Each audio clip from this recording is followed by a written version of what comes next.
Magandang gabi mga kataba, samahan niyo akong kumain dito sa Rizkin Restaurant. Yan, bali titirahin dito biryani. Yan, tara, samahan niyo ako. Pakita ko sa inyo paano natirahin to. Yan, bali ito yung pagkain natin. Yan, meron tayo dito kung saan parang may ukoy. Yan, ito yung biryani. Yan, bali nilagay ko ito yung beef. Yan, pasa natin. Samahan niyo akong kumain ngayong gabi.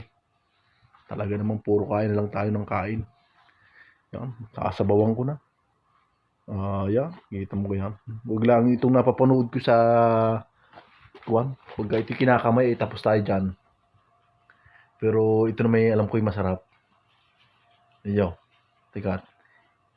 Iwalay ko muna star anise ay talagang kanya. Pag nadali mo talagang may lasa yan. Yan, kita mo ga. Si Mangut Tamuga naman. Ay, yung pagkasarap. Ay, isang subo para sa inyo lahat.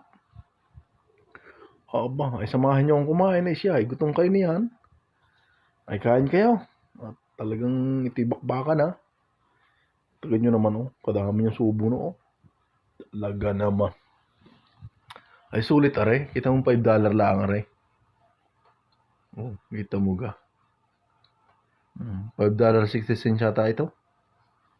Kaya, kita mo ga. May dalang itlog pa. Aba. Ay, wala yung extra nice at makuhan. Yun. Ito na.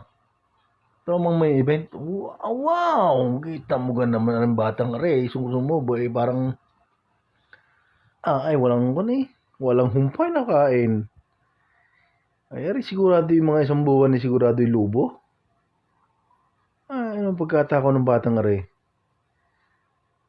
Ay, ati kanini kakakain lang, ngayong gabi kakain na naman ni. Ano ba ka? May talagang ayaw magpaawat. Nalagi kayang ilaman sa tiyan. Naman. Ay, nilagyan pa ng sauce. Ay, pampadulas ikat na madaling lumusot.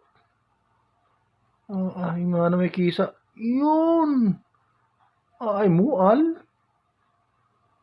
Ito mga tinusok ay malambot. Ba, hinubo yun. Mga naman. Ay, juice Ay, malambot Ika. Ayan, kita mo naman yung mga padalingin. Yan ang biryani dito sa Brunei. Kita mo naman ang itsura. Napakasarap naman yan. Ito na may pinipilahan dito sa Brunei. Yun! Kita mo guys, ang nguya pala talagang kahit bukas na ulit kumain. Kita mo gayaan. Maraming salamat sa inyo. Kaya palagi. Thank you.